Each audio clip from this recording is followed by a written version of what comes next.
What up? And this C-Loc, I just jumped off the Porch with Dirty Glove Bastard. Let's get it. I'm running 20 seconds, mayonnaise, me, I'm sticking to the plan. They got them club thugs buying up all the band-aids. My broad on the rampage. Yes, sir. We right back at it, y'all. We got a special one coming to y'all today. We got the legendary C-Loc jumping off the porch with us today. What's up, bro? Man, what's up? What's happening? I'm Man. here. Blessed to be here, my Yes, brother. sir. Coolin', bro. Feeling good, man. How you feeling? Man, I'm great, man. Shit, I woke up this morning, man. Hey, come on now. Yeah. We got to count all these blessings, bro. It's important, you know. Got to count all of them. We got to push. I'm glad I'm here. You know what I'm saying? Glad you got me here. Yeah. You know what I'm saying? Give me another opportunity, man. I might touch somebody. I might share something, man. You know what I'm saying? Man. Yeah. That's the whole purpose of it, bro. You know, off the porch is not only to spotlight, you know, like the dope artists and dope producers, but it's also to spotlight, you know, like the CEOs, you know what I mean, like the people who have put their hands on, you know what I mean, so many other people and help, you know what I mean, create, you know, what we love about this culture. So, you know what I mean, like really the people who, you know, help to shift the culture, and you one of those people. So, you know what I mean, it's definitely an honor to have you sit on this porch. It's all love, bro. Yes, sir. So, C-Loc, man, some people would call you the Godfather of Baton Rouge hip hop. Oh, yeah, I hear that a lot, you know what I'm saying? Because I kind of got a jump start, got a head start in the music business back then. Yeah. And, you know, as you know, it's a lot of artists I work with over the years, from the Boosies to the Young Bleeds, from the concentration camp to the How You Do That there, to, you know, all that kind of stuff like that, you know what I'm saying? And it's definitely a blessing, you know, to be able to be the one to get out first and go on let your nuts hang and get out and just push through. Because, you know, at the time we didn't have a lot of resources around Baton Rouge, but so I had to kind of travel and get out. I used to travel a lot, you know, pick up games from different places, you know what I'm saying? Yeah. Shout out to Houston, you know, shout out to LA, you know what I'm saying? Yeah. That's where I picked up a lot of the game I used back then, you know what I'm saying, to get things jumping, you know? Right. Now that's what's up, man. And you celebrating over 30 years in the game. Yeah, my first project, Who's Gonna Ride, came out in 1994, so this is actually the 30th year of me releasing music, like right now. Yeah. Nah, that's amazing, bro. And what would you say are some of the, you know, biggest differences nowadays, you know what I mean, from when you first got in the game? I mean, beyond the obvious of it being digital versus, you know, it being, you know, physical back then, but. I mean, back in the day, access was limited to get into the game, you know. Now, access is not limited. Like anybody can get on their page and, you know, can promote, can, you know, be seen by everybody at this point, you know what I'm saying? So that's like the major difference is somebody had to, back in the day, somebody with the resources had to feel like you were good. And by it being like that, a lot of artists didn't get their shot. A lot of good artists didn't get their shot just because of the person who they need to agree with them. They just didn't, you know what I'm saying? So they got looked over, you know? But I think right now, it's a time right now, man, where any artist, if you serious about your shit, man, you could dig in, man, and you can work. You don't have to answer to nobody. You know, you can go monetize, you can get your publishing. You had to work hard, chase publishing back then. Now, you got organizations, man, that you can, like Song Trust, TuneCore, all that stuff, man, you know, they get your publishing for you, CD, but they go get it for you. Yeah. Man, 30 years ago, publishing, man, that was an industry secret. Yeah, because like you can go to your Sound Exchange. Yeah, you can go to Sound Exchange, you know, you know, it's just, there's no more secrets in the game right now, you know, and all your streams of revenue, you know, people just putting it in your face and giving you the opportunity to allow them, you know, for free. Yeah. For free, they'll go collect it for you and they'll pay you. Now, back in the day, man, as simple as that sounds, back in the day, man, it was some work trying to get your publishing from anybody. You know what I'm saying? Yeah. So that's like the biggest difference to me from back then and to now. And the medium always changes. You know, we went from CDs to, I remember I had wax, you know what I'm saying? So we went from wax to CDs, you know what I'm saying? To now we all straight digital, stuff like that, you know what I'm saying? But, you know, so always, you know, keep up with whatever medium coming. Yeah. You know what I'm saying? You know, that's gonna constantly change. Nah, for sure. Which generation do you feel, you know, has it more difficult or has it easier when it comes to releasing music? You know, because I've heard you talk about how, you know, pressing up CDs and you know, putting them on consignment at these mom and pop stores and things like that.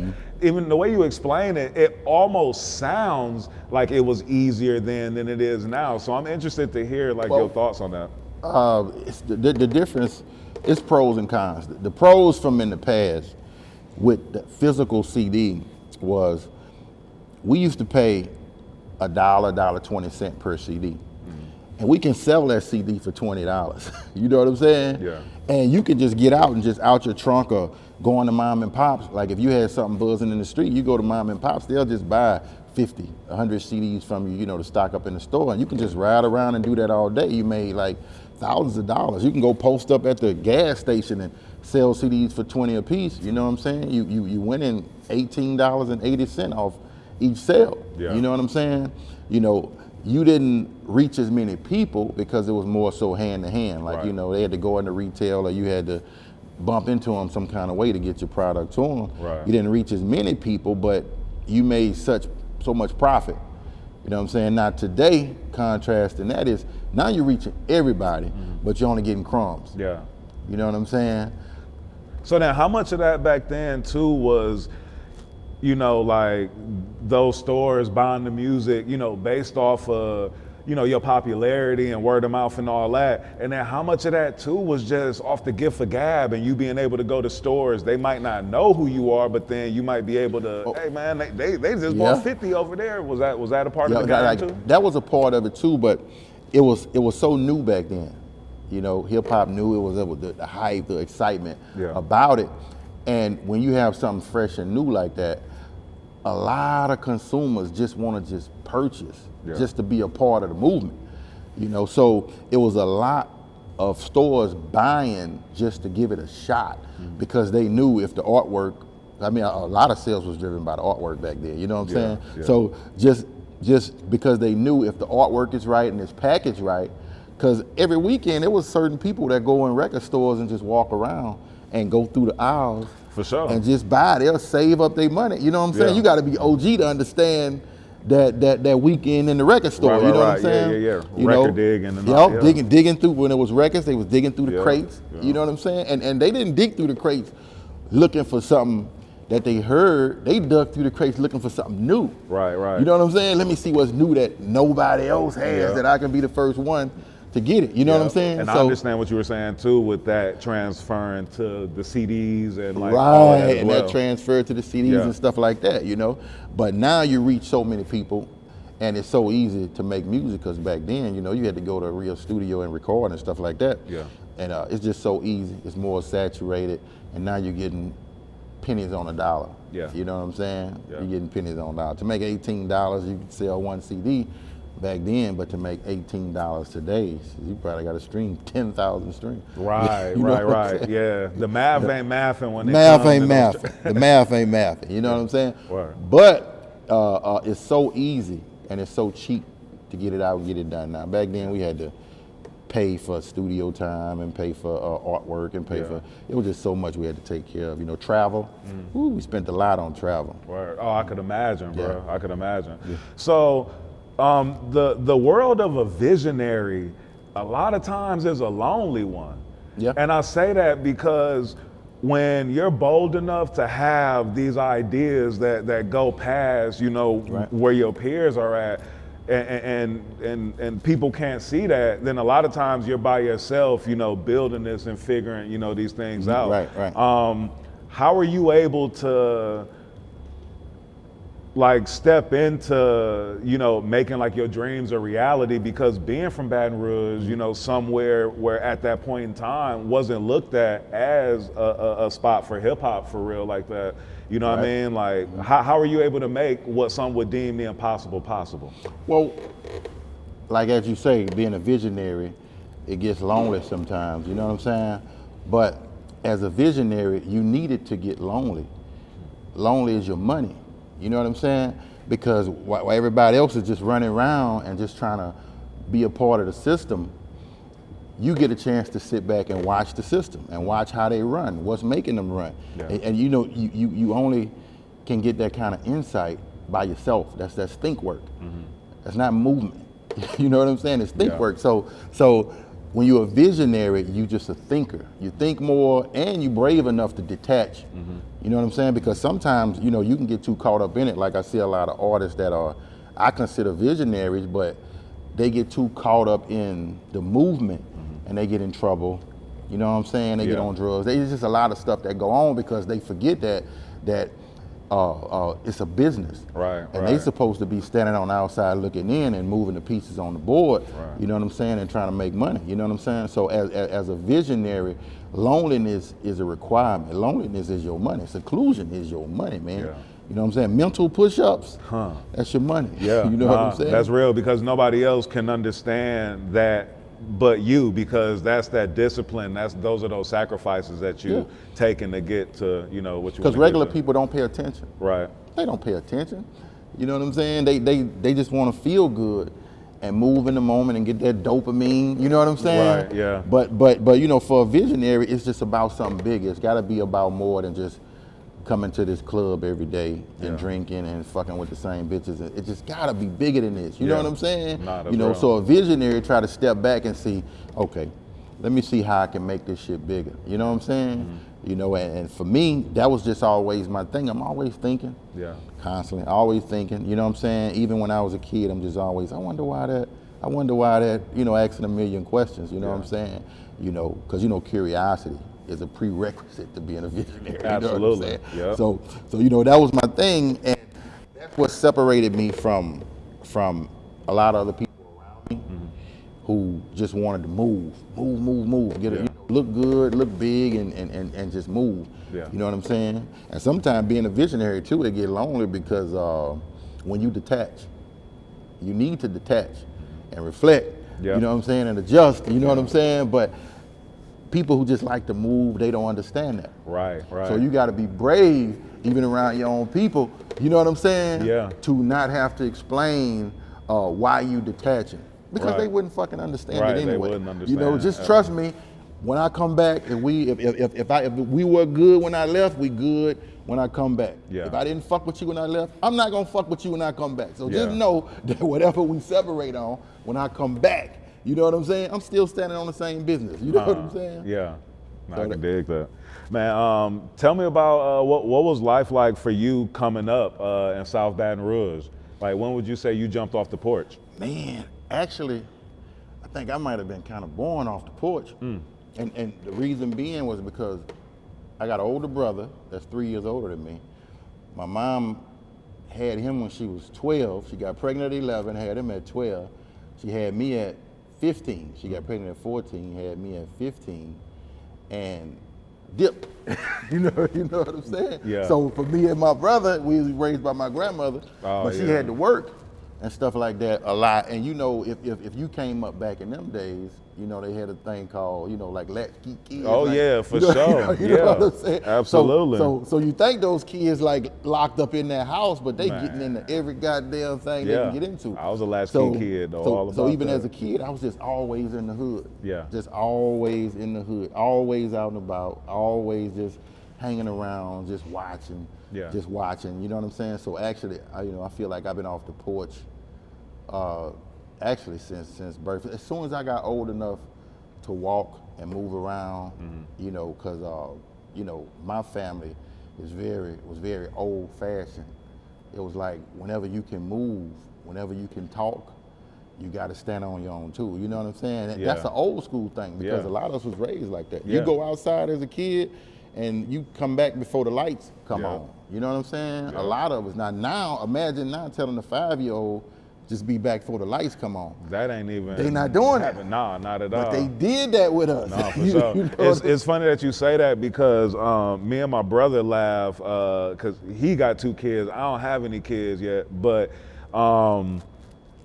we laugh because I'm like, bro, would you do any of that stuff that, you know what I mean? Like how we was latchkey kids, how we would catch the bus, go to the mall, do this and that. I'm like, could you imagine even doing that? And he laughing like, bro, I couldn't even imagine my kids not having a cell phone. You know what I'm saying? He was like, homie, think about this, man. The bicycle crew. How far did y'all ride on y'all bicycles, dog? What? We used to ride on the whole other side of town on bicycles. No cell phones, no nothing. If something happened, it's gonna take forever for them to find out at the house. You know what I'm saying? Imagine right now letting your kids get on bicycles, you know, from 5 to 8 years old or 10 or something, and they just gone. Man, I remember riding bikes with my partners as a kid, and I got hit by a car. And was laid out for a while, scraped it off, and then we ended up riding back home. I was like, hey, do not tell my mama. Don't say nothing. Ain't nothing broke, I'm straight. You know what I'm saying? I started out, like you asked when I got off the Porch, I started out as, when the bike crew come through on the bicycles, I'm the little kid on the 20 trying to keep up. That was me. You know what I'm saying? So I try to keep up, you know what I'm saying? And eventually, you know what I'm saying? So I've been just out there, just being, you know, just in the community, you know what I'm saying, just that long. And, you know, community, a different story, but that's something I miss about back then, the sense of community we had back then. Word, you know what I'm saying? word. Nah, for sure, for sure. Back then, like, what was influencing you, like, musically and creatively? Like, what was you know what I mean? Or when did you even know that, like, you had, like, an interest in music and wanted to dive into that? Oh, man, when I was in, I might have been like 10 years old, 11 years old, probably 11. I wanted to be a DJ. So I was actually Young Bleed DJ in middle school. Wow. You know what I'm saying? Middle school, he used to rap, and I was just DJ in middle school, scratching and, you know, shit like that, you know what I'm saying? So from there, it went to, man, you know, by the time I got to 7th, 8th grade, I was like, man, let's try to go record, get in the studio, you know what I'm saying? We really couldn't afford a lot of it, like back then at that point, but you know, that was like 80s, you know what I'm saying? So about time them late 80s came, you know, the funding came in from Mexico, so Mexican funding came in. So everybody was able to get in the studio, you know what I'm saying, and work, you know what I'm saying? Yes, but that border funding came in, you know? I can dig that, I can dig that. So at what point did you guys like start making music and like really putting it out, you know what I mean? Man, my first one came out in, I think it was, well, my first album was 94, but I put out a single before that, I think in like 93. You know what I'm saying? But we had been recording for like maybe 2 years. 2 years before we finally was like, okay, come on, let's put it out. Recording maybe 2-3 years before it was like, okay, it's time to put this out. You know what I'm saying? Yeah. Nah, that's what's up. And so, like your first couple of albums were almost like compilation style. Was that done by design? Like, was it purposely done like that, or was that just how, like, creatively, like when y'all kind of came towards the end of recording everything, it was like that? Well, it was the lifestyle, and that was just a reflection of it, because in the hood I had the good house, where just everybody come, hang out, they gonna cook, they gonna gamble, they gonna smoke, you know, we gonna do everything, we gonna boil meat, we gonna do whatever, you know what I'm saying? So I had the good house in the hood where you could just come crash, you know what I'm saying? So I built a studio in it, you know?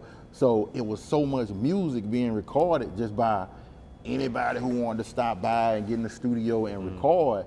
And it was just, and that's how the compilations came about, because it was just so many artists and so many people that just wanted to work. And I was like, okay, man, come on, let's tighten these songs up, mix them, master them, you know what I'm saying? Let's get this shit out, you know what I'm saying? Word. And your first album, Pen and Pixel, did the artwork. So speaking of being a visionary, you know, like working with those guys like that early, how'd you even come across them?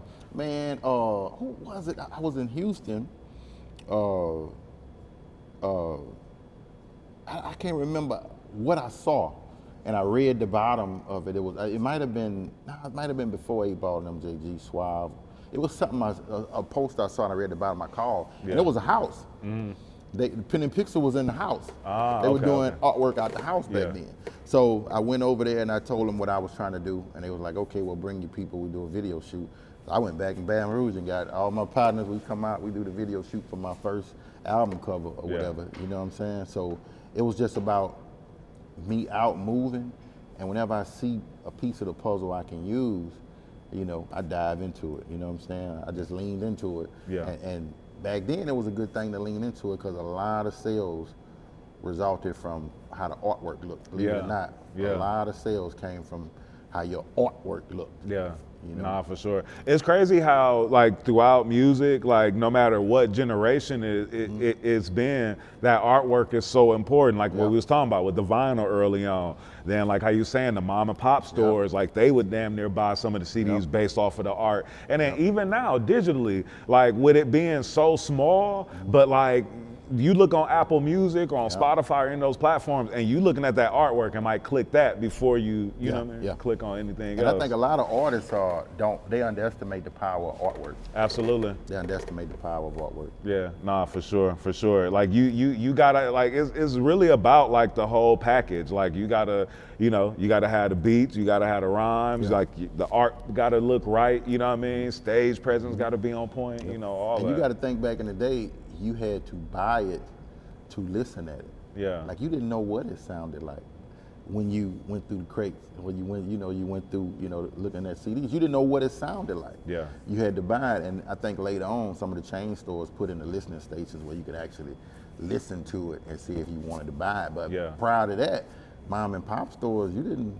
You know what I'm saying? You didn't have a listening station. Yeah. You know, you maybe can ask them to play something, but they didn't have a listening station. Yeah. You know? Word.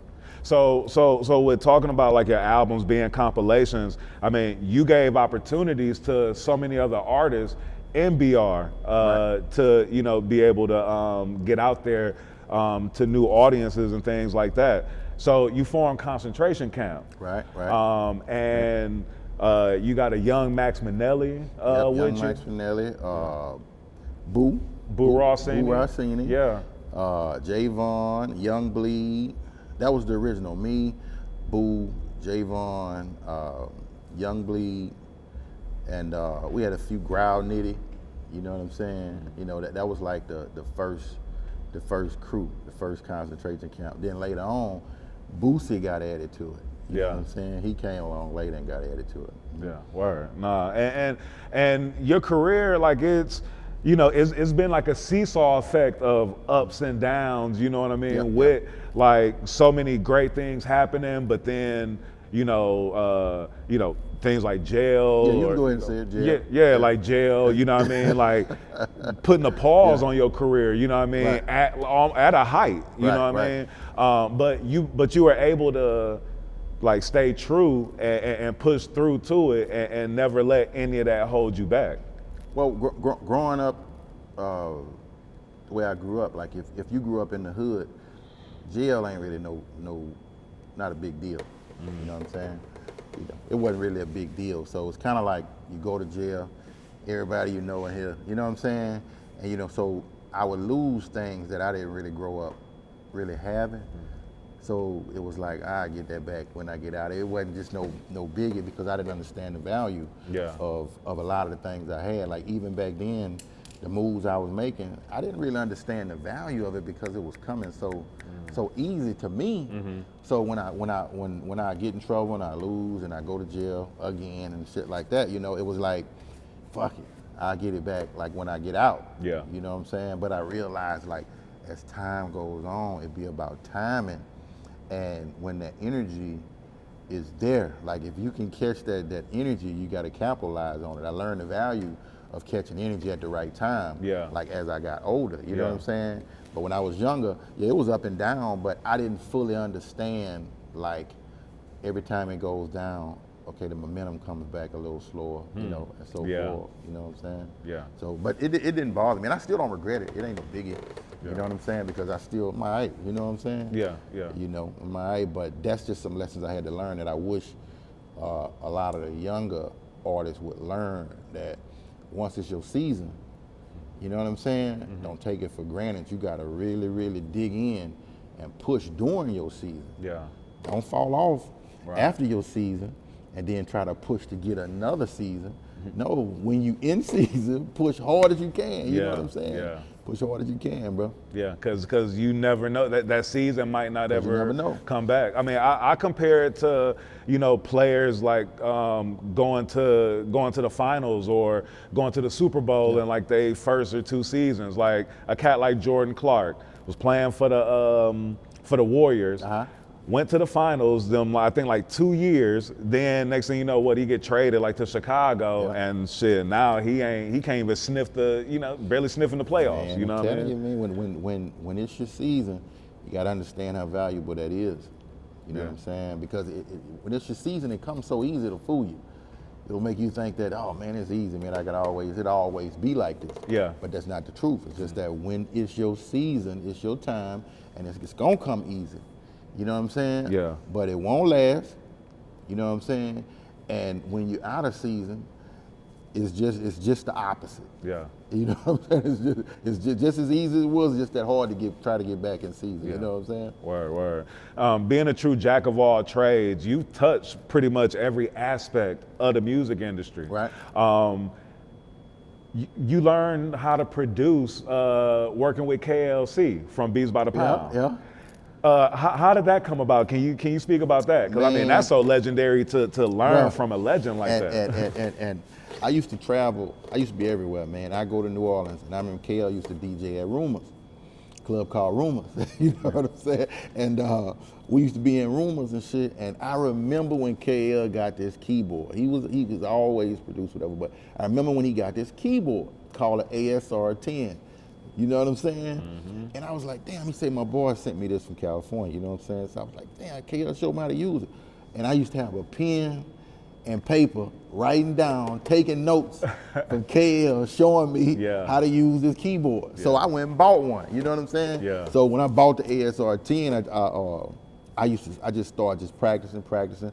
Then around that time, I had a little producer too, like my little brother, Happy Perez. Yeah, Happy Perez for sure. You know what I'm saying? Legendary. And Hap started messing with it. So then I was like, okay, this shit coming out good, man. So I got to buying other equipment and shit, but KL was the one turned me on to production, you know? And then he was a DJ, so it was just in him to be able to make people move. You know what I'm saying? Yeah. Just make people move. And a lot of the stuff I got from him from in that basement, you know what I'm saying? Yeah. You know, was that rhythm and just the way just what it was all about. Because I used to be at the club too, and behind the scenes, like, you know, going to the house and messing with him and stuff like that. And from that perspective, like he might not know how much I learned from that, but I learned a lot from being able to see what you do here and how it translates into the public. You know what I'm saying? Yeah, for sure. And from the outside looking in, us as fans, we all thought that, Cash Money and No Limit didn't deal with each other. People from New Orleans, people from Baton Rouge don't deal with each other, don't rock with each other. So, when we hear these stories, about you working with KLC or, I know I've talked to Fiend a bunch of times, and he was telling me about. I mean, he was one of the first people telling me about how a lot of those New Orleans artists were living in BR, were doing a lot of business there, and all of that. So it's just so interesting and really dope for us to hear some of these stories and even hear that you guys. There were relationships there. There was a ton of relationships there, man. A ton of still, and the relationship's still there. Yeah. You know what I'm saying? I just wish today that a lot of the new artists could move like that. But we came up in a time where everybody prided themselves on their network. Yeah. So we traveled, we moved around, you know what I'm saying? There was always a tap in, hey, I'm in your city, man, what's up? Right. You know what I'm saying? But right. now it's kind of like, everybody want to be separate and kind of be on their own. You know what I'm saying? Because it's almost like, back then, you guys might bump into each other at a club or at one of the stores or just out and about in a city, as to where now cats can kind of stay self-contained within their own bubble. Right. And, send stuff out and reach, all these different areas just by click and send. Man, in the 90s, you can, say we go through here, Atlanta, all through the Midwest, you know, like Indianapolis, Louisville, you know what I'm saying, Nashville, Memphis, you know, New Orleans, but you know, just Jackson, Mississippi, that was a huge market, you know what I'm saying, like all those spots, and we just traveled and rotated, like I say, we hit all the record stores, we hit all the clubs, because you had to go talk to the DJ, you know what I'm saying? You know, you had to actually go talk to him, man, you know what I'm saying? And I had this thing where no matter where I went, I had to get on that mic, you know what I'm saying? But the thing was, everywhere you went, you can be way in LA and you gon' run into the same artists from down south, because y'all on the same circuit. So no matter where I'm at, I can be way in Virginia Beach, you know what I'm saying? But I'm still at this mom and pop store. And while I'm here, guess who walks in? It's gonna be somebody from down south or somebody from the Midwest that I know, or somebody, you know what I'm saying? So it just wasn't all about having problems with people back then. It was about who you know what I'm saying, and about just keeping it all gravy with everybody. You know what I'm saying? Word. No, I can dig it. Do you remember the feeling or just what you thought when you first heard A Fool? When you first heard that song? Oh man! All right, when I first heard A Fool. Now A Fool, Young Bleed, they went to the studio, him and Happy, and it was a studio called. It was owned by a guy named Chris Clay. I don't know what that dude is now, but they went to the studio, and when I pulled up, it was like, all right, let me check out what y'all got. So they playing the song, and I was like, damn. You know, I was like, man, this motherfucker here got it. You know, it's making me have that feeling. This the one, you know what I'm saying? So I went to the hood, and I'm on the block, so I played a song. I got a lot of music in my car, whatever. I played a song, and my partners on the block started calling each other like, hey, man, come check this out, man. Come live. So I was like, wait a minute, y'all like that shit like that? You know what I'm saying? Like, man, that motherfucker, that low, you know what I'm saying? So I was like, and the next person who we put it out on an album called Concentration Camp, the first one, right? And but we had a technical issue with it, the low end, because we were just starting. We didn't know how to mix the bass and all that kind of shit. You know what I'm saying? So we had an issue with the low end, right? So I met P at the record store, and so he was like, me and P had been kicking it a while. He was like, man, look, I need a single, man. Let me get that song, man, and we redo it. You know what I'm saying? And stuff like that. You know what I'm saying? Before that, I don't mean to cut you off. How had that song impacted the city by this time? It was hot. It was hot in the city. But the only thing that was keeping it from spreading further was that technical issue. It didn't beat right in the club. We couldn't get it technically sounding, you know, it was just low quality, but it was good, but we couldn't get it technically right, you know, for the club, you know what I'm saying? So, you know who got it technically right? KLC. KLC. You know what I'm saying? You know, KLC. He got it right. You know what I'm saying? So people's like, man, let me get that single, man. Let's do it.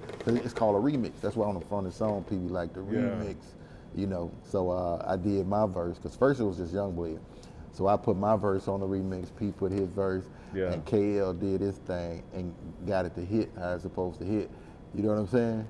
And it's to this day, it's still going. You know what I'm saying? For sure. Yeah. I mean, we had Young Bleed here on the porch, and we were talking about it, and I was telling him that how you do that there is like, is revered in, you know, those like few songs that almost everybody know. Your mama, your grandmama, little kids know. Like, everybody knows. I feel like it's song like Will Smith, Summertime, like how you do that. Like it's like, you know, 50 Cent in the Club. Like it's like a couple of songs in hip hop history that are forever embedded. You know what I mean? And I learned a lot from that song too, because it was the marketing aspect of it that I learned from what Master P did with it.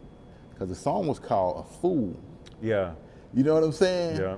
And it was like, wait a minute, let's call it How You Do That. Yeah. You know how to do that. Yeah. So it was just a whole lot of little tweaks and bells and whistles that song needed to make it do what it did. You know what I'm saying? Because just the change of the title Yep. made that like the catchphrase, which made the song even made catchy. the song even catchy. You know what I mean? Yeah. Like- And and a lot of artists wouldn't understand that, but I understood it. I was like, dang, it's a lot of elements involved with making a hit and marketing something. For and, sure. making it easy to move forward with it.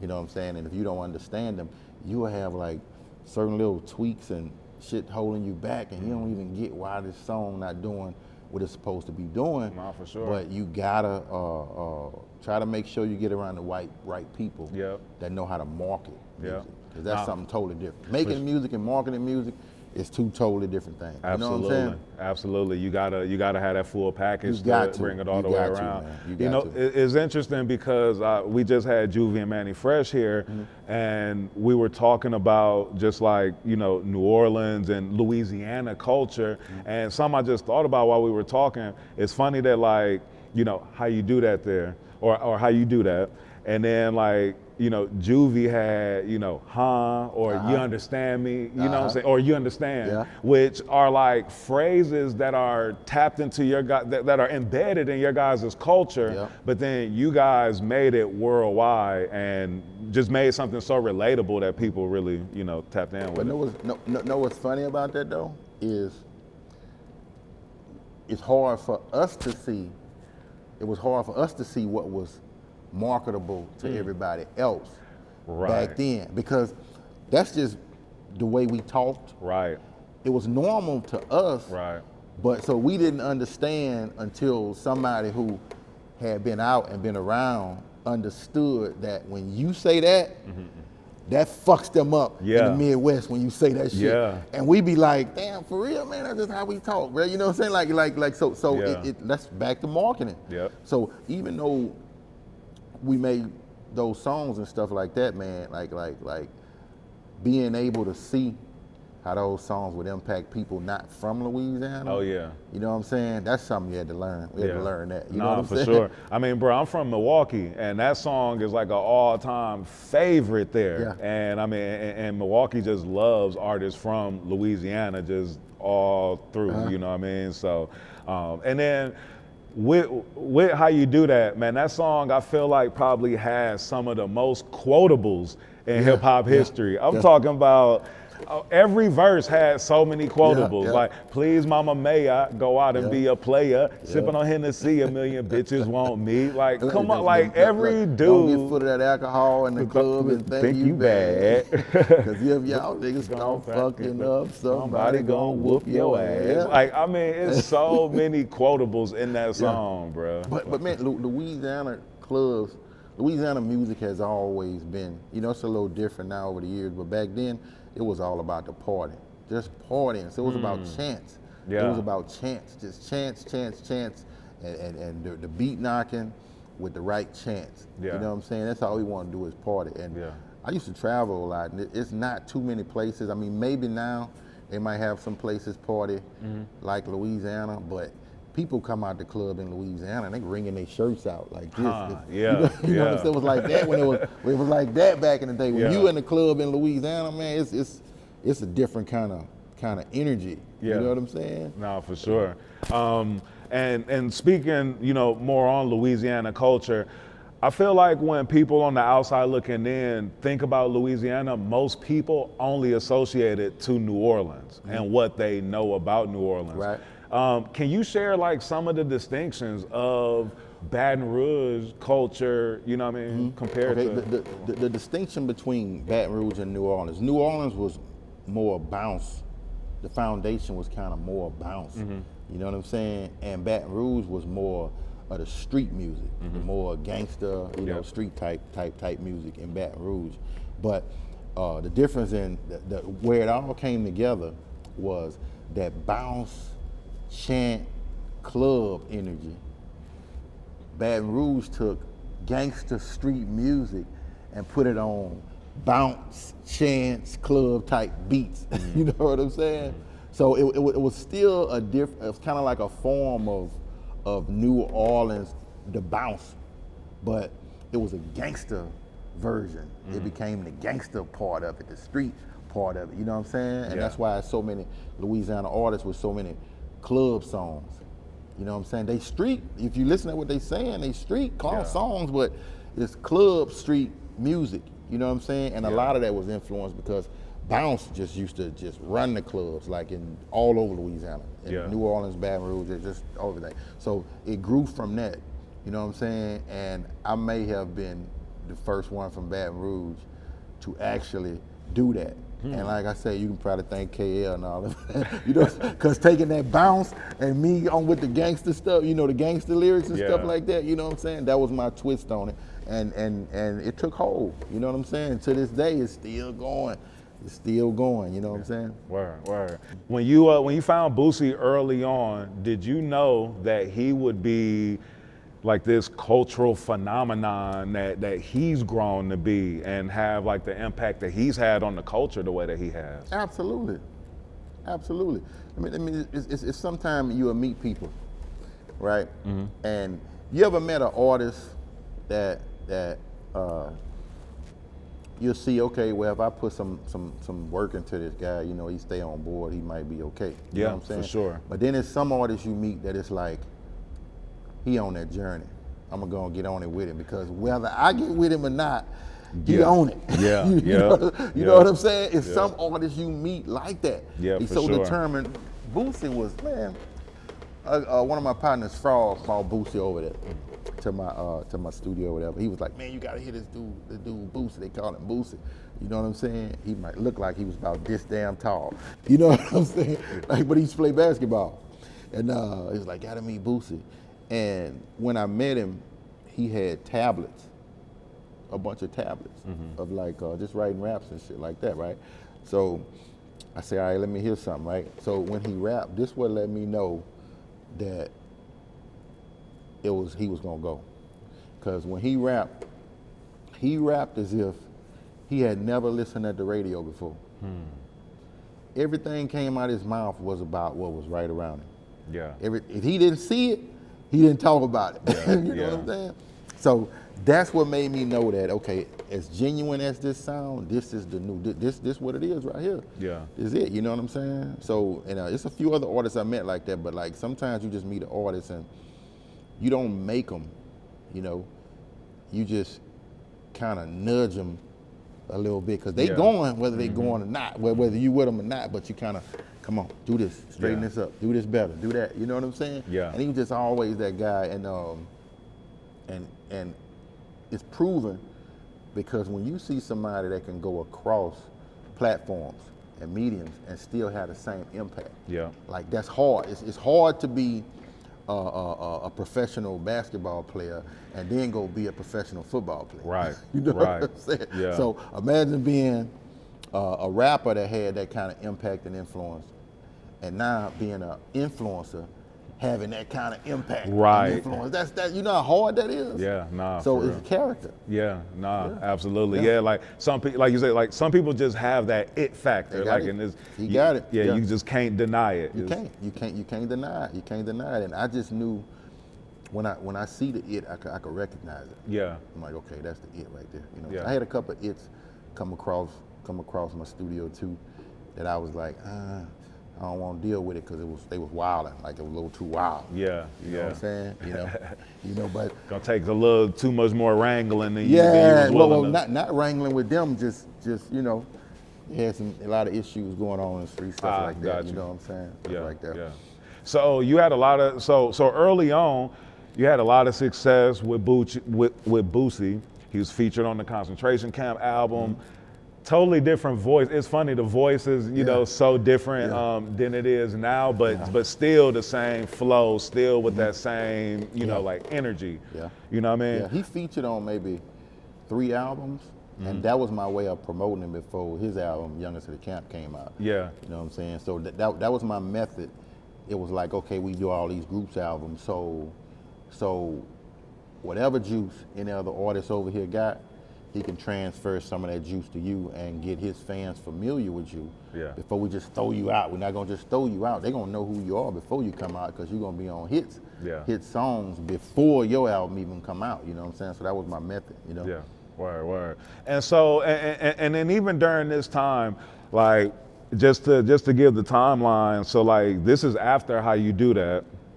After how you do that, this is after how you do that. And then I'm also interested in you know, why you guys had so much success with that and with the My Balls and My Word album, but then didn't do a follow-up. The My Balls and My Word album? Yeah. Man, like, okay, everybody was young back then. And when we did the My Balls and My Word album, when you got cliques and crews and groups, you know, like when they're young, they don't really understand a lot of the business, you know what I'm saying? And me included. They don't understand a lot of the business and a lot of things. And then the pressure of we on BET, MTV, you know, the pressure of that in the beginning without having, you know, the experience or somebody with the wisdom to tell us, hey man, this just happens, it be like that sometimes, just keep it pushing, don't get discouraged, you know, stuff like that. We hit a few bumps in the road and just like every other team and crew, we separated. Yeah. You know what I'm saying? We separated. And that's when Boosie started coming around. So when we separated, I went on a hunt for new artists. And that's when Boosie came, when I went on a hunt for new artists. You know what I'm saying? Yeah. So when everything fell apart, it was more so about being young and not understanding what came with that level of success. Yeah. And how to finesse it and not having nobody around who really could explain it to you. Right, because y'all didn't have anybody who had just had this success to be able to tell you, watch out for this, and this. Nobody. So a lot of times we got mad at each other, and all of us grew up in the same hood. Yeah. So we still fam, you know what I'm saying, regardless what anybody say. You know what I'm saying? Yeah. But it's like we just didn't understand, you know, once that success and you're on TV and so forth, and man, it's just so much going on that you need to be prepared for, and you can't be prepared for it unless you've been through it. So you need the right counsel when you become successful. So any young guy that's blowing up and actually see his success going, man, make sure you keep the right counsel, man. You know what I'm saying? Because the psychological aspect of success is what really beat them down, bro. That's why a lot of them ODing, a lot of them going to jail, a lot of them just getting killed and stuff, you know what I'm saying? Yeah, nah, that's why, so many people crash out, spend up all their bread, you don't even understand like how fast it can go, you know what I mean? Like faster than it didn't hit the account. But it don't, in my experience, it don't even be the actual bread itself. It's the scrutiny and the public perception after the bread ain't where the bread used to be. You know what I'm saying? So it ain't just about the bread, it's just about you actually began to believe who the public were saying you was when you had the bread. So now that you don't have the bread or you lose the bread, now you feeling like you're a nobody because you're not that guy that you portrayed yourself to be to the public. But you're supposed to always know that this work. You know what I'm saying? I am who I am. Now we could put some money on top of that. We can put some Bentleys on top of that. We can put some Rolexes on top of that. But if that shit go, I still am who I am. And a whole lot of artists, man, I think that's what make them crash out is because they believe they are the Bentley, they are the Rolex, they forget, you know what I'm saying? They are who they are without that shit. Right. You know what I'm saying? Yeah. And a lot of them lose that shit and they lose their mind, man. They feel worthless. You know what I'm saying? Because I've worked with artists and I've talked to artists where like they like, all right, but wait until I get my kit. Like let me get my kit and then everything gonna be all good. And I'm like, bruh, like you need a chain and some other accessories like to boost your morale and all that. Like, come on, man. That's how they feel, and that's the wrong way to look at it because once you get that kind of stuff and you become that, like you basing your worth on material stuff. Yeah. Material stuff come and go, man. Like you say, me up, down, you know, I'm up here, I'm in jail again, I'm going. Yeah. Man, I would have lost my mind if I'd have felt like when I was up and, you know, on TV and all that kind of stuff I was doing that was who I am. Yeah. No, man. I'm Lil Chubb, the same dude. Mama had me when she was 15, you know, I'ma always be there. So whenever I did come up, I was like, oh, Lil Chubb up, you know what I'm saying? When I went down, I was like, well, Lil Chubb down, but I'm still the same, you get what I'm saying? Yeah, nah, that's real. So I think a lot of people just get that fucked up, you know what I'm saying? And not only that, a lot of people can weaponize that against you, man, if you too infatuated with these material things and stuff like that, man. You know what I'm saying? That's why a lot of people getting, did it. Yeah, real spit. No, that's so real because shit, like they can dangle that dollar amount, that contract, dangle that dollar, the cars, the jewelry, and all that kind of stuff. You know what I'm saying? But you got to be able to say, even when you're in the midst of 100 people, and the 100 people doing something that you don't agree with, you have to be able to say, nah, that ain't me, bro. And why the other 99 looking at you like, fuck you, you bullshit. You gotta be like, I ain't bullshit, I'm just me. I'm not y'all. Yeah. So you gotta be able to say, do that. But so you gotta be standing on, man, you know what I'm saying? Some strong character when it comes to success. You know what I'm saying? Because people will weaponize that in crowd and use it as a weapon to steer you. They'll gang up on you to get you to move a certain way and make it seem like we all into this, we all do that. And if you don't do it, you know what I'm saying? Man, you ain't trying to be ballers like us or whatever. You know what I'm saying? You got to be able to say, I don't want ball like that. But a weak-minded person can't do that. You know what I mean? And so those guys who talking about, man, if I get the gold chain or I get this, I'm gonna get. Oh, they primed. They primed up for it, man. Yeah, you know what I'm saying? Like they done lost already. Yeah, they done lost already. You know what I'm saying? Because all that shit is weaponized. Yeah. You know. How did you keep such a grounded mindset throughout everything? Man, even when I was young, this might sound weird, but everything I wanted, I always got it. Like even when I was a kid, if I was like, hey, I want to do this. I played sports as a kid, trophies, sportsmanship trophies, you know what I'm saying, stuff like that. So whatever I wanted to accomplish, I learned young that all you gotta do is work. Yeah. You know what I'm saying? So when that stuff come and it go, in my mind, I know all I gotta do is work. Yeah, real spell. You know what I'm saying? Yeah. So, and I learned that real young, man. And I ended up making, I made a lot of money when I was young too. You can ask, talking to my hood, they like, when the last time Chud was broke? They'd be like, damn. You know what I'm saying? Nigga, middle school.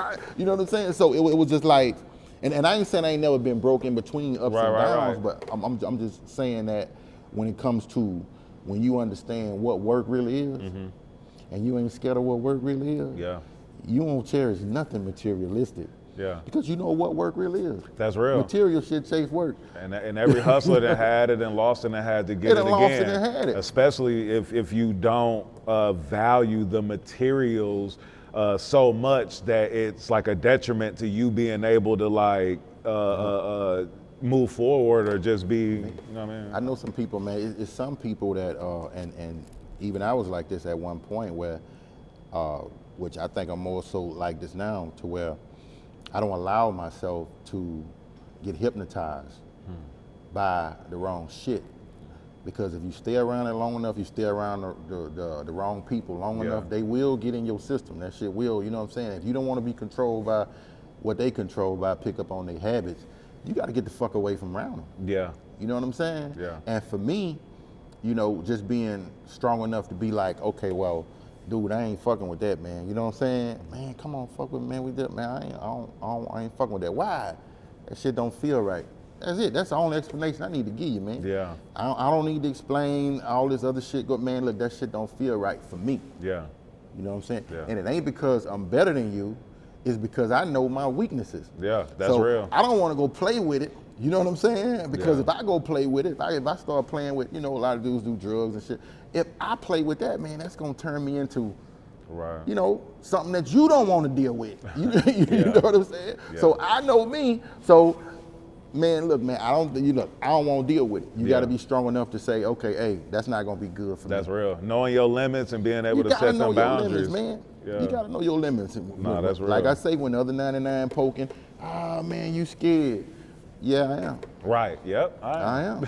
You should be too. Right. Because you know what I'm saying? No, that's real. That's real. So, you guys were working on Boosie's Youngest from the Camp album, and then you got locked up in the middle of working on that. Yep. How did that make your, where was your mind set from that? Because that was one of the highs, lows, coming back to a high and then coming back down. Well, I had kind of, like I say, I grew up in and out of jail when I was young. That's why I don't judge the kids that's out here now just going through what they're going through. Yeah. And a lot of that shit wasn't right because, you know, the system crooked as hell too. So, you know, you can't put that on them like that. But I dealt with it because I kept my head, like it was this thing, anybody that, you know, been locked up before, it's a thing like you keep your head where your body at, you know what I'm saying? Mm-hmm. So when you're in jail, you just keep your head in what's going on in here and around here, you know what I'm saying? Yeah. Or whatever. And stuff that's on the street, when I went to jail, that album, Max Manelli finished that album for me. Yeah, he went over there, got Boosie and helped him finish that album and put that album out for me like while I was gone, you know what I'm saying? But I didn't worry about a lot going on the streets besides trying to get that taken care of. Mm-hmm. And I just went and, you know, did my time, like wherever I'm at, if I was going through it, I just kept my head in there, you know what I'm saying? Mm-hmm. And how'd you connect with Mel and Turk, you know, for the situation where Boosie went over to Trill Ent? Yeah. Like, how'd that come about? Man, I've been knowing Mel and Turk a long time, man. You know what I'm saying? And Mel is kind of like, that's like family, you know what I'm saying? So when I got locked up, I was like, man, well, Turk and Mel sent the lawyer up there to talk to me, you know what I'm saying?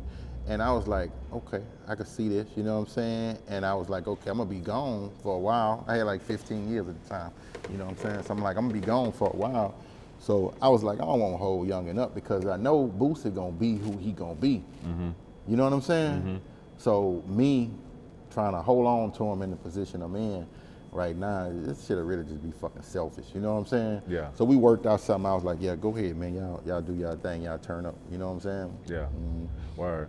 And C-Loc, you got to be a real one because you're in rare air as one of the few artists that had features with 3 6 Mafia at a time when they weren't featuring with other artists. You had features with P when he wasn't really featuring with too many other artists. Maybe Bun B was the only other artist that he was featuring with at the time. And then also there's one more that I got that you featured with where it's a rare one. Goodness, what I say, 3 6 Mafia, P, and then Juvenile, because Cash Money didn't do many features at the time either. So that's why I said, like, man, C-Loc must be a real one to be tapping in with all these especially camps. Juvenile, when I talked to Julie about doing a feature, he came to the hotel and pulled up. We recorded that in the hotel. Word. Yep. He came to the hotel, he pulled up, and I think I was just getting out then. Okay. You know what I'm saying? Yeah. So he pulled up, you know what I'm saying? Mm-hmm. What was your experience like working with 3 6 Mafia? Oh, man, 3 6 Mafia, like I had been knowing 3 6 Mafia, man, a while, because I was at Selecto Hits. I was treated by Selecto, and they were treated by Selecto. You remember Selecto? Oh, yeah, absolutely. and I'm so glad that you brought that up, because a question that I also want to tap into is talking about, like, what distribution you were working with back then, and I want to tap into all of that. So I'm so glad you mentioned that. But, yeah, I met 3 6 back then, and like I say, back then, when everybody was on the same page, out promoting and moving around, you knew who was serious about their business by when I get to Lil Rock, if I see you or not. Got you. You know what I'm saying? When I get to Memphis, do I see you? Yeah. When I get to, and when I say do I see you, I mean like posters. Right. Because you know, we stuck the town up back then. Yeah. You know what I'm saying? Like with posters, with stuff like that, like no matter where we go. So you knew who was serious by when you travel, who you saw. Got you. You know what I'm saying? Yeah. So 3 6 Mafia was a part of the serious crew back then, the serious label back then. And they traveled, they promoted, they had a lot of independent records that did super good too. You know what I'm saying?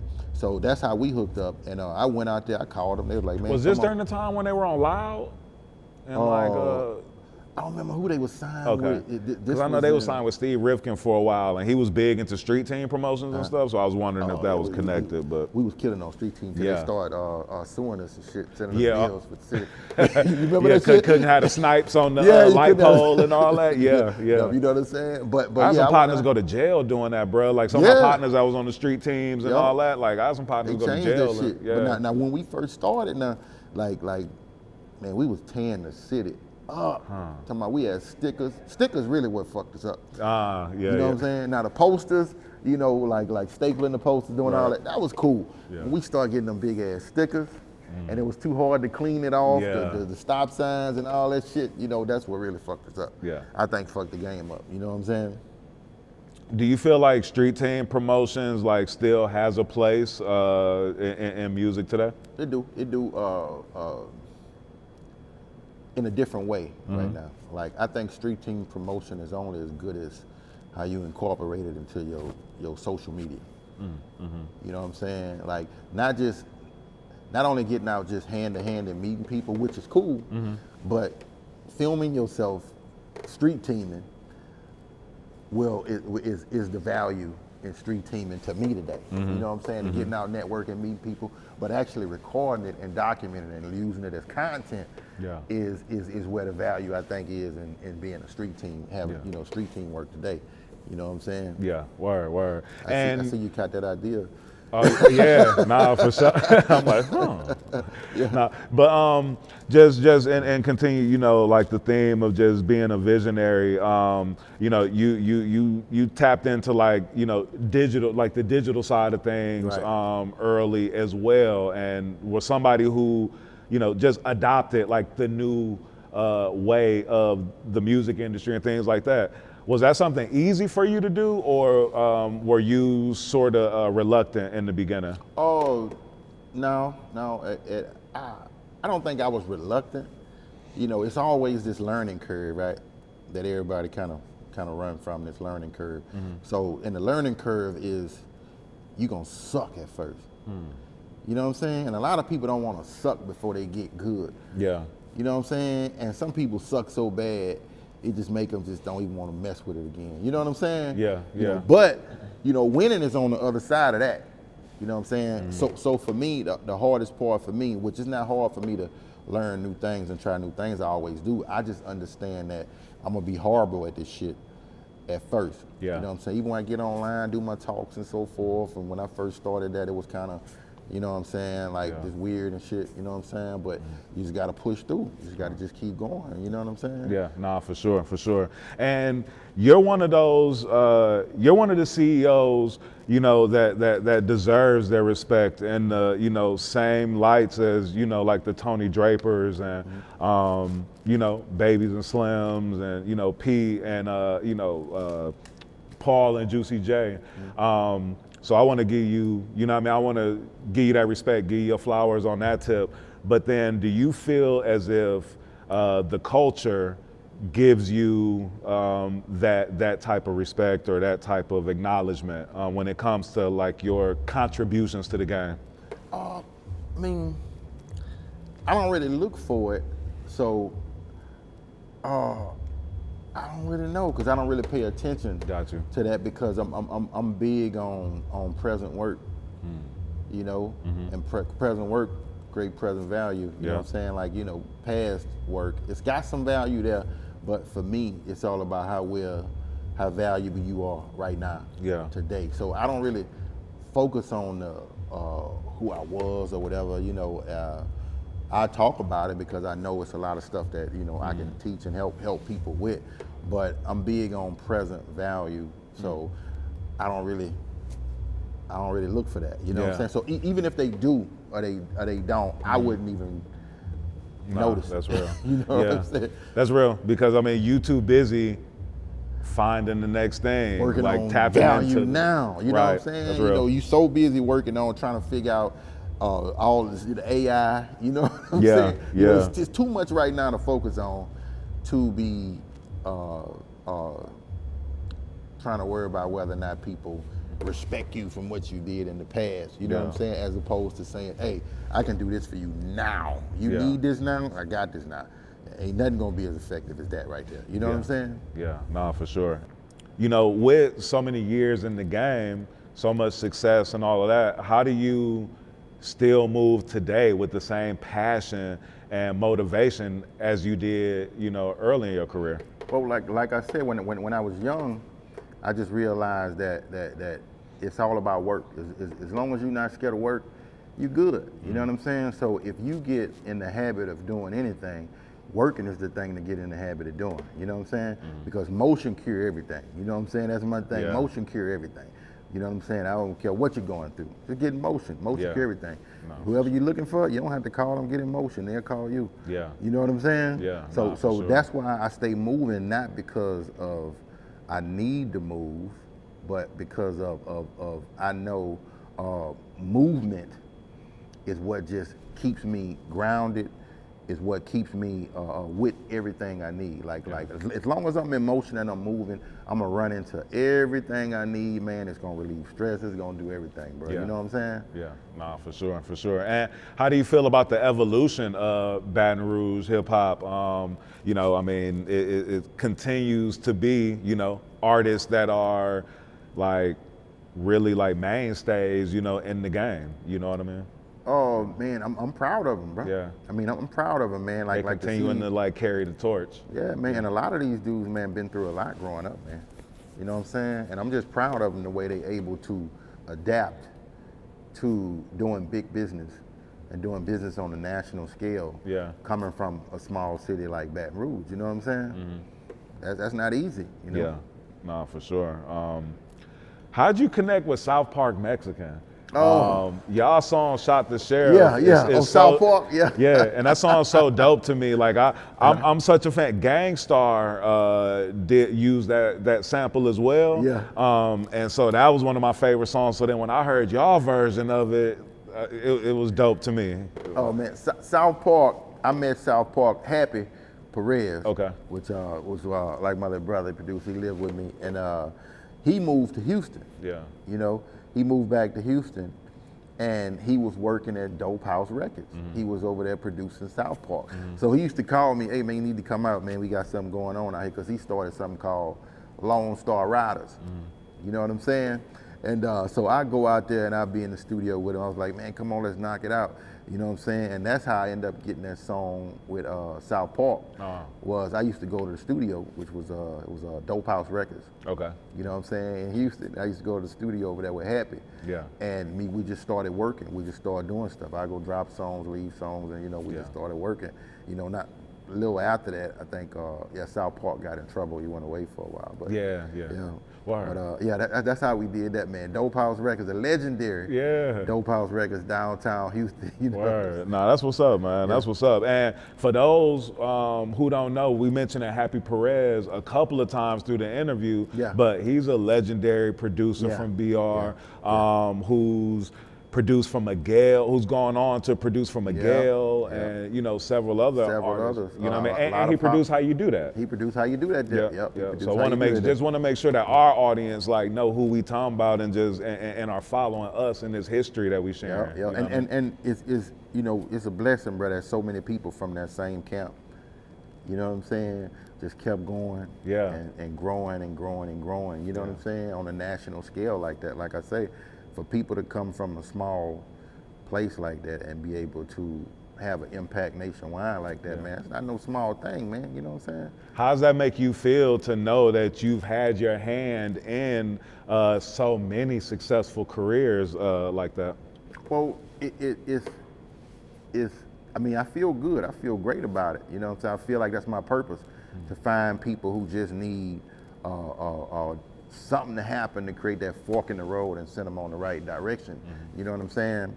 And it definitely proved to me that sometimes all people need is the right person to whether or not it's just put them in the studio without trying to charge them all the time, or just give them a ride without, you know, talking shit. You know, just people just need a little help to get on the right track, because a lot of times, man, a lot of good stuff is in a lot of people, man, but they just can't let it, they can't get it out.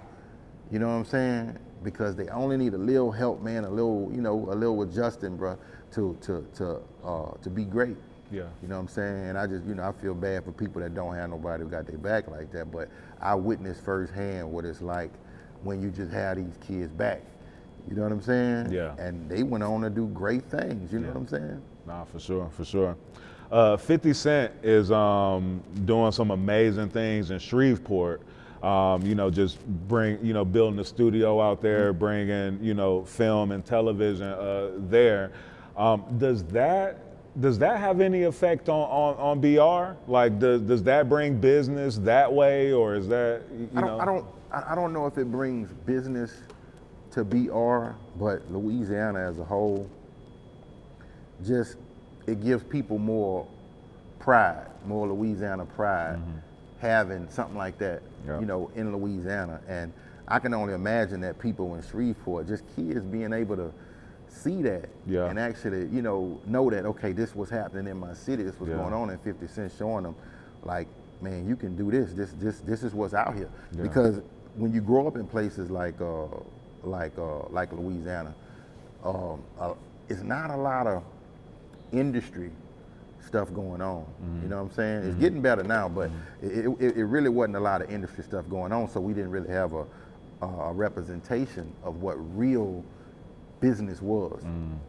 You know what I'm saying? So even for the sake of having something on that level out there in Shreveport, I think it's giving the people in Louisiana, especially the younger generation, proper representation for sure. of what business is. You know what I'm saying? How business can be done by a black man. Yeah, you know what I'm sure. saying? And it's dope. I saw like he and Jadakiss partnered up, and Jadakiss is gonna open up his coffee shop down there in Shreveport. So I think that there's just a lot of dope, amazing opportunities for so many entrepreneurs, even like yourself, you know what I mean, to be, also, setting up shop, like, you know what I mean? And to answer that question about Baton Rouge, that will trickle down to Baton Rouge because we travel back and forth so much. Yeah. So just when you change the culture, you know what I'm saying, over time, man, it be, just that little stuff, like I ain't gonna say that's little building that out there, but just 50 Cent putting that out there. Right.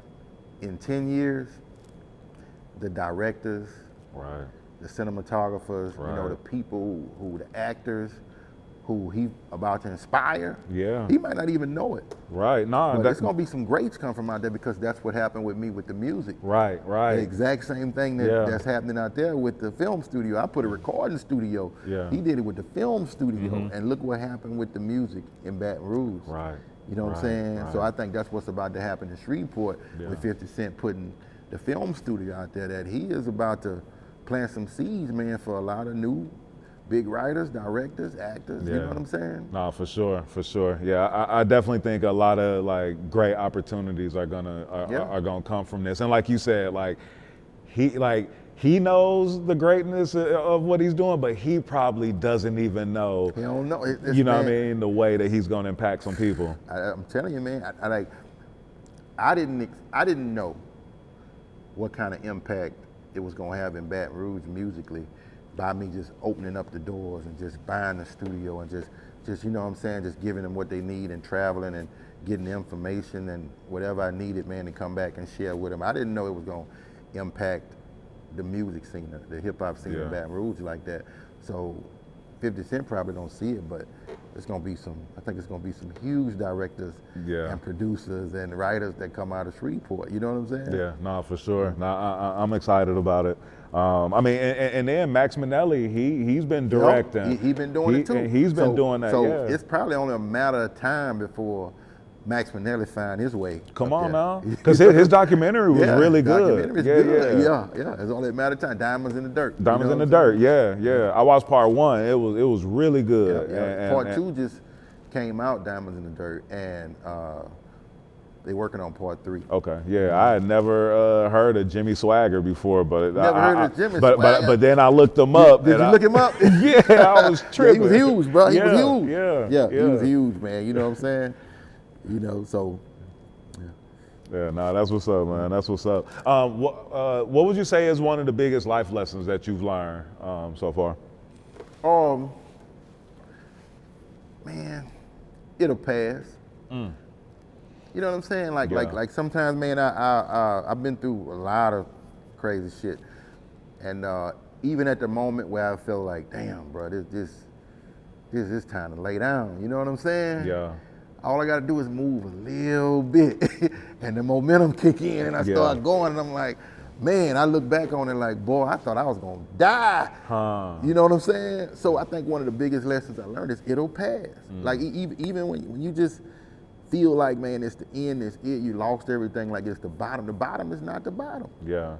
It go deeper. It can always go deeper. Yeah, nah, you know what I'm saying? real. You know, so that's it. It'll pass, bro. Right. Nah, that's what's up, man. What else you working on these days, man? You know, I love music, so I'm always recording. I just put out a EP not long ago called I'm So Baton Rouge. Yeah. You know what I'm saying? I'm always recording. So I got another one I'm working on right now, an EP I'm working on right now. And once I get both of them done, I just do a bunch of videos to like all the songs and so forth. Yeah. You know what I'm saying? So people can go check that out. I'm So Baton Rouge, and I'm also working on a book.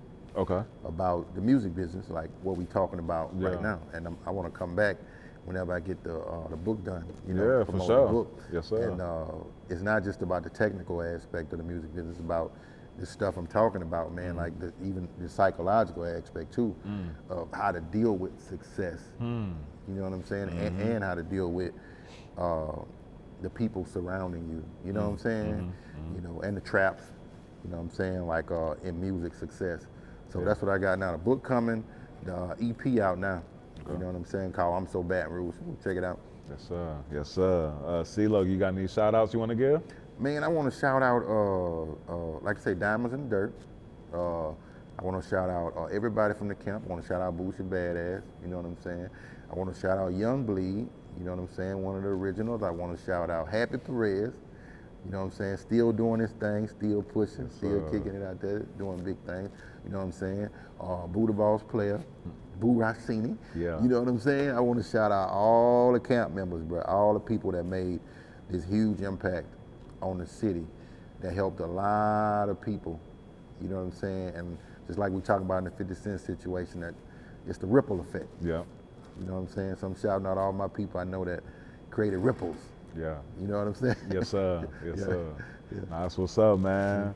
C-Loc, appreciate you pulling up and jumping off the porch with us, bro. Oh, man, it's all good, man. Yes, sir. I love to share. I love to talk, man. You know what I'm saying? I'm Yeah. blessed to still be here, blessed to still be doing good.